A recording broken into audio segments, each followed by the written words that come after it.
Introducing John Riel Casimero. Puritito Tijuana, Luis Pantera Neri. General Cuadro Alas Casimero versus Luis Pantera Neri. Ito nga ang nilulutong laban ng Kamida Promotion kung saan ay magbabanggaan ang dalawang magigiting na dating world champions na sina Luis Pantera Neri at ang ating kababayan na si General Casimero.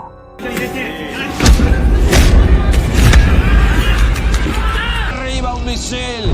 Hay olor a pólvora. Se va a terminar la pelea. Se va a terminar y no más. Makailang ulit nang nababanggit nitong si Cuadro Alas ang pangalan nitong si Pantera sa mga nakaraang interview nito. Indikasyon na gigil talaga ang ating bida na makasagupa na itong Mexicanong si Luis Neri. Gusto ko muna si Luis Neri. Sabi niya hindi daw niya ako tinatakutan kasi isang puno lang daw ako na kayang sibakin. Pumirma ka na ng kontrata natin para magkalaman. At ang pagkasasalaban na yan hindi malabong mangyari dahil nasa iisang promotion na lamang ang dalawang boksingerong ito under Kamida Promotion. Kaya naman, kinasasabikan ng maraming mga Pinoy boxing fans na matuloy na ang bakbakan nila. Pero ang malaking katanungan kung sino sa dalawa ang mananalo sa laban. Kung sa edad ang pag-uusapan mas lamang ang Mexicano dahil mas bata pa ito ng 6 na taon kaysa dito kay General Casimero.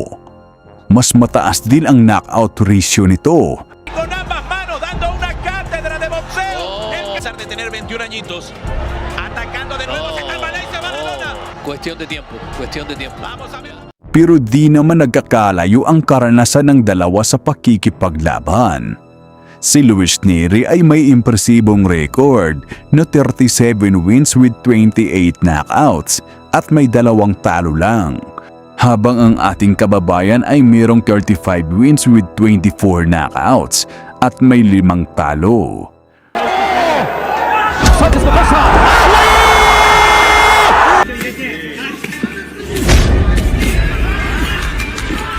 Filipino intenta aprovechar para intentar destronar al campeón que está muy sentido contra las cuerdas. Lanza manos el filipino con calma, intenta buscar el hueco y Zorran intenta Parehong nakasagupa ni General Casimero at Luis Neri ang Hapon na si Kyunosuke Kameda, kung saan ay nakalaban ng Mexicano ang Hapon na ito at nauwi sa knockout na panalo para dito kay Luis Neri. Habang nahirapan naman ang ating bidang si General Casimero kontra dito kay Kyunosuke Kameda dahil natalo nga ito sa Hapon sa laban nila. At sa kabiguan na yon inakala na ng mga boxing fans na tapos na ang karera nitong si General Casimero. Pero sa naging huling laban niya dinurog nito ang kalabang Hapon na si Tomizukoshi. Patunay lamang na mayroon pang maibubuga sa ibabaw ng lona itong ating bida. Kaya naman ayon sa mga Pinoy boxing fans na di hamak na mas delikado pa rin umano ang kamao nitong si General Casimero dahil kaya niyang patulugin ang kalaban niya gamit ang isang suntok lang. At upang mas mahimay pa natin kung sino ang mas magaling sa dalawang boksingerong ito, ay heto at balikan natin ang huling mga laban nila. Pero bago yan, paki-like mo muna itong ating video at mag-subscribe ka na rin sa ating channel. Maraming salamat mga sir! Alright mga sir, ito at balikan natin yung naging huling laban nitong si Cuadro Alas General Casimero kontra dito sa Hapon na si Tomizukoshi ng bansang Japan.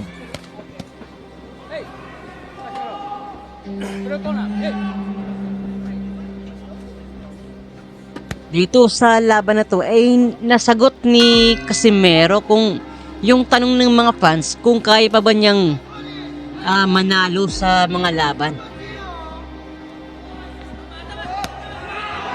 Dito sa unang round pa lang, parang agresibo na si Casimero. Gusto na niyang tapusin agad yung kalaban niya eh. Yun, overhand na kanan.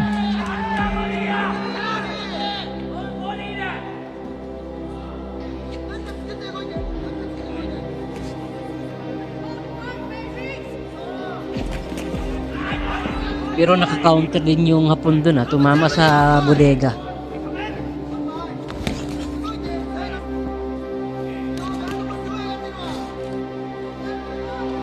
Yun! Malakas na kanan, sayang di tumama.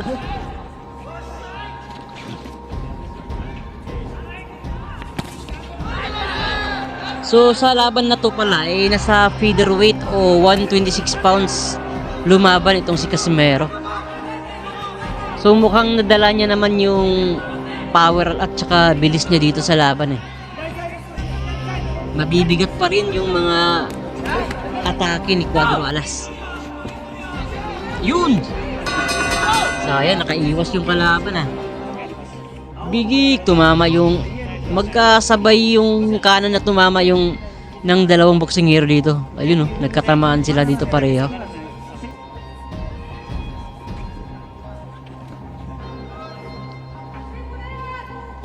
Yun!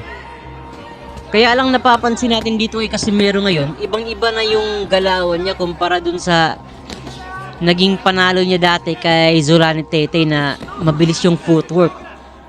Yun talaga yung prime Casimero eh. Sa ngayon kasi parang nagiging flat-footed na si Cuadro Alas eh.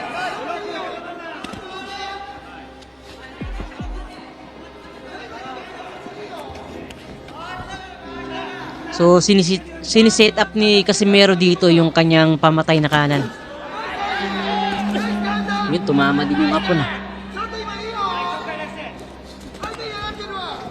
Uy, nagtama din si Mizukoshi dun. Napapatras si Casimero. Ayun, nakaganti naman si Casimero na 1-2 combination. So dapat ibahin ni Casimero dito yung atake niya kasi nababasa ni Mizukoshi yung right hand niya Yung 1-2 combination ni Casimero, ayun yumuyo ko yung Hapon Pero basag na yung ilong niya. Basag na yung ilong ni Mizukoshi, ayun Bigig. Mabigat talaga yung kamao ni Casimero Yun.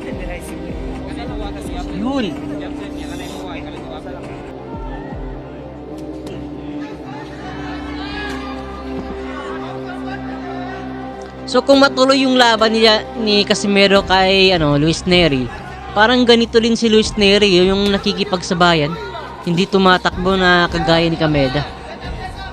Kaya malamang magandang laban yung masasaksihan natin. Ayun, nagkakasabayan dito ng suntok yung dalawang boksingero. Matapang din yung Hapon nakikipagsabayan kay Janrel. Yun, uppercut mula kay Janrel. Yun, alog na alog yung ulo ng kalaban Wala, sinasayawan pa. Bigig.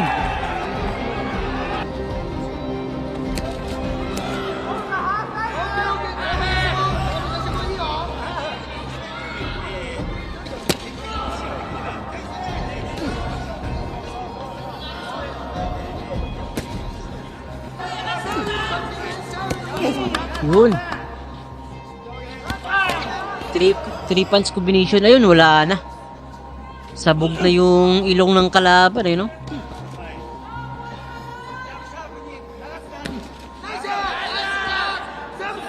Medyo mahina din yung Hapon kaya di nire-respeto ni Casimero yung mga suntok nitong kalaban niya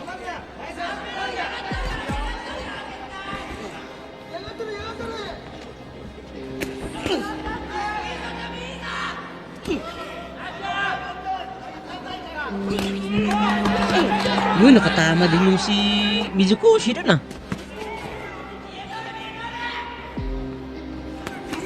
Yun.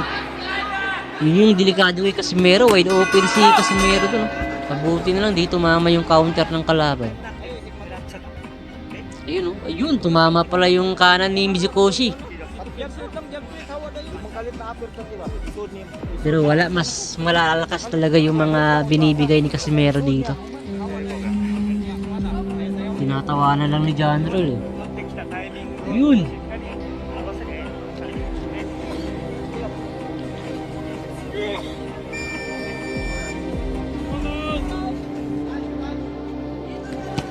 Bodega. Sulit. Tapos dalawang uppercut.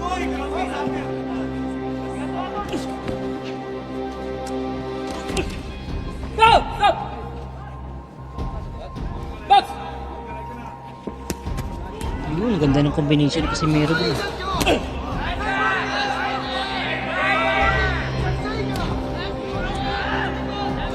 Yun, ganda ng full counter na kanan. Sulit yun ah.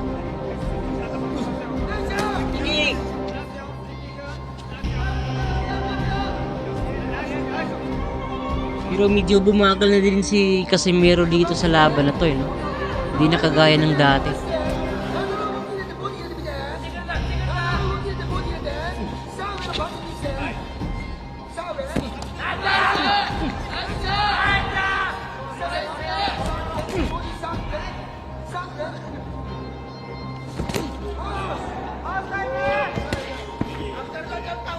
Wala na, basag na talaga yung ilong ng kalaban niya dito.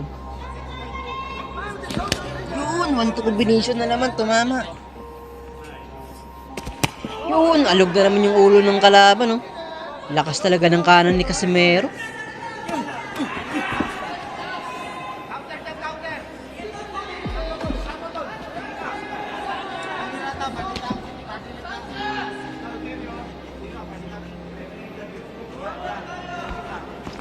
Uy! Sulig na kanan na naman.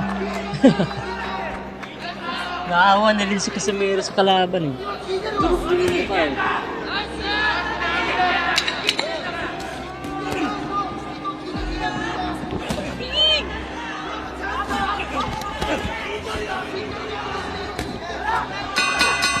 Yun! Tignan natin yung replay. Yun oh, jab pa lang oh. Umalog na yung ulo ng kalaban eh. Set up ni Casimero yung jab. Ayun, buti nakailag yung kalaban eh. Jab, pikig. Grabing sobrang sulit nun, men. Halos tumilapan yung ulo ng kalaban eh.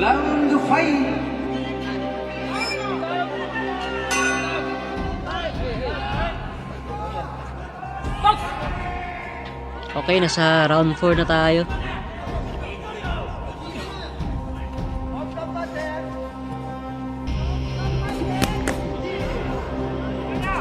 So dito parang gusto nung tapusin talaga ni Casimero yung kalaban niya eh. Umatake na si General dito. Ayun, bagsak. Nadulas lang pala.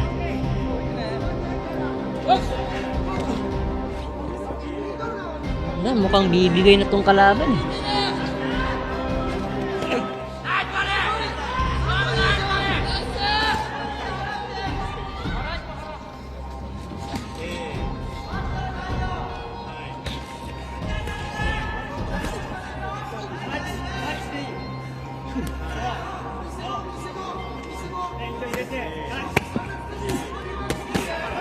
Ang ganda ng combination. Ayun, bagsak na. Bagsak na yung Hapon. Parang 5 combination yung pinakawala ni Casimero dun. Ayun, wala na. Umaayaw na. Ayun, tapos na nga yung laban. Panalo si General Casimero. Casimero.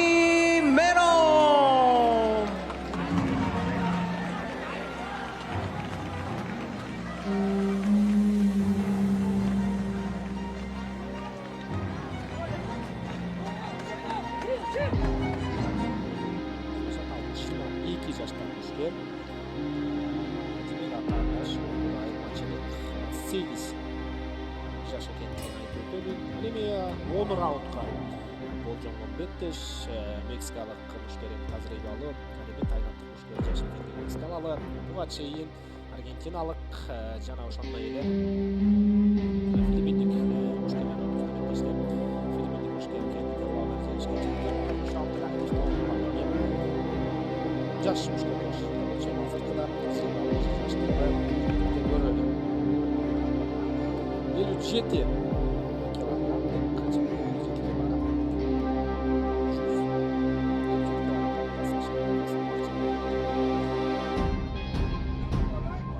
Bettesh start aldı. 9 Bettesh'tin 8'si o'shantip Samat Abdurahmonovning Bettesh'ida tag'i o'rtadagi tiniqlarni to'liq hisoblangan. Samat Abdurahmonovning Bettesh'i 35 bor.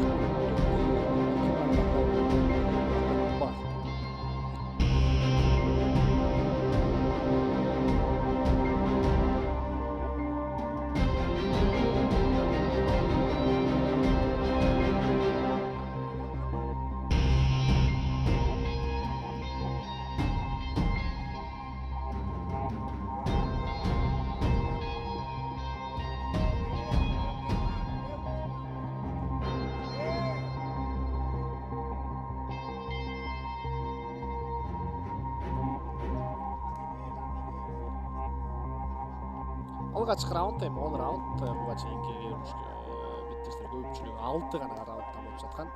Андықтан biz 10 raund deylik 6 raundni jarым desek bo'ladi. Hech qayda shoshmay jay gana Bettesh ko'rishimiz kerak. O'shlardan hozir Ashqar uchundagi qoroq jay gana Bettesh olib borib жатқандай. Ikkinchi raund jay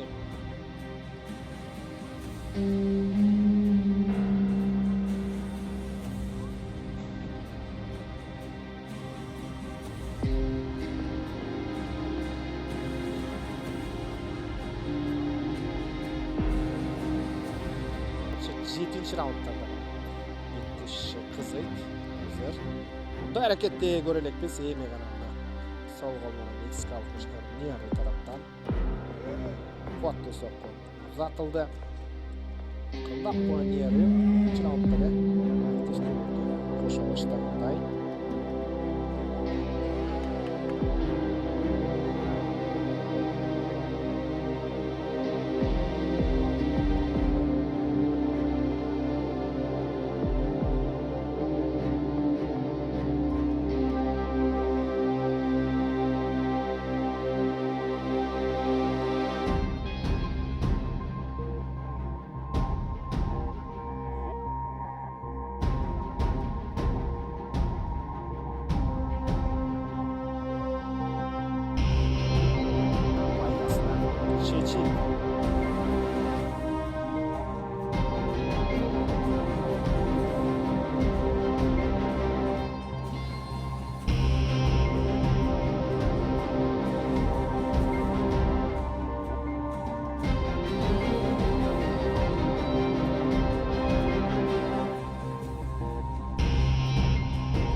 Jair vaqtda Bettesh sezdigan bilan Luis Neri'ning so'qlari chindan quvvatli Maluda. Sol qo'l bilan Luis Neri bo'yicha so'qlar uzatadi. Malemiyaning atandashi start bo'lsa, o'ng qo'lga buyruq bosim jasadi.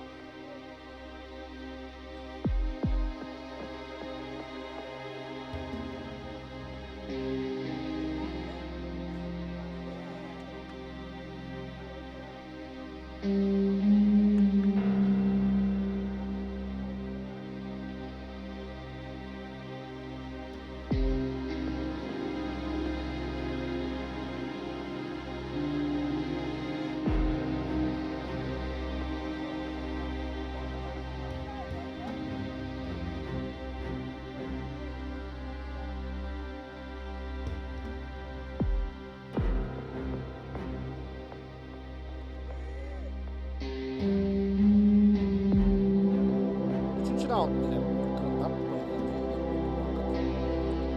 aldi.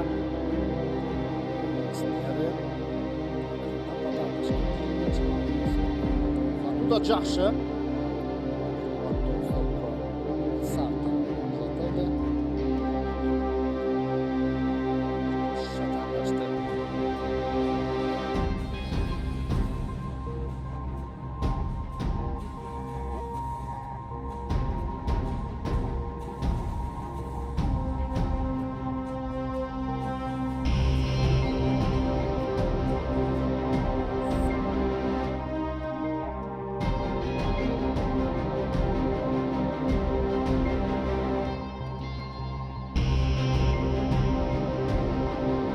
4-cü raundga жетip келдик.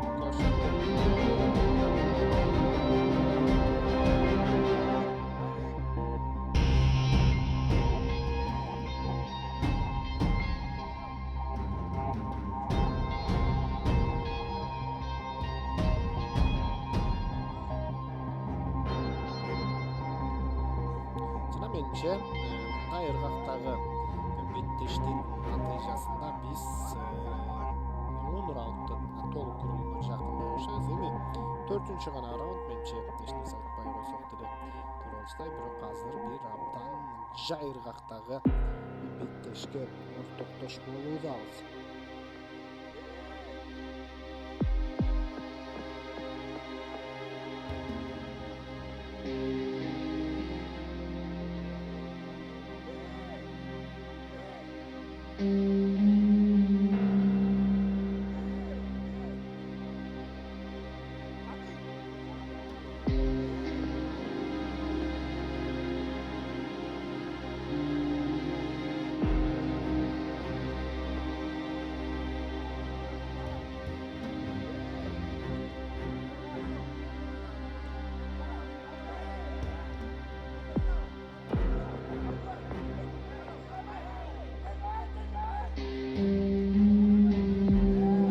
Жакшы, эми ушундай эле аракеттерди аягына чейин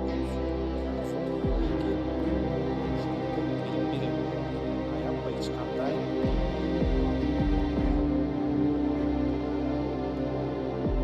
кооптуу кубаттуу аягына чейин жай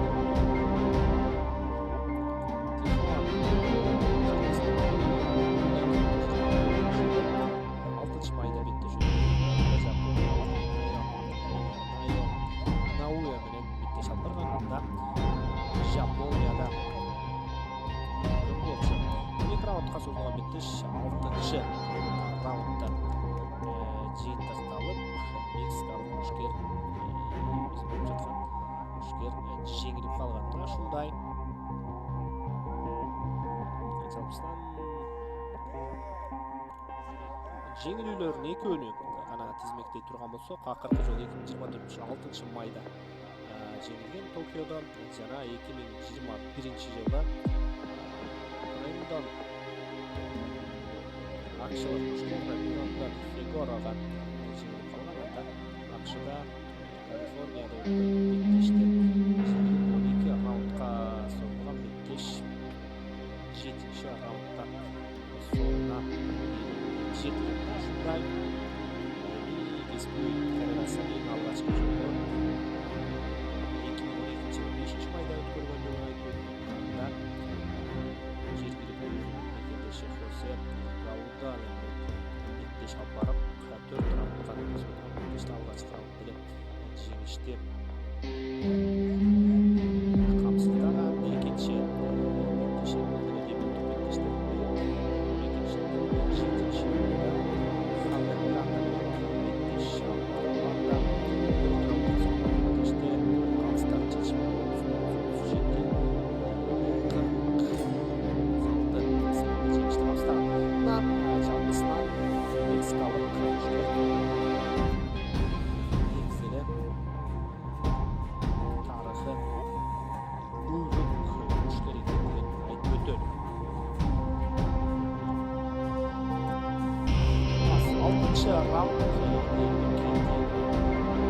қалды.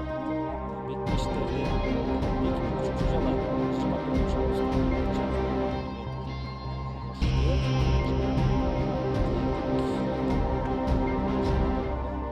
Алматтар аз ушундай. Ушул жерден жыйынтыктап карьерасындагы 7-чи Шин қамыстай алауы. Луис Нери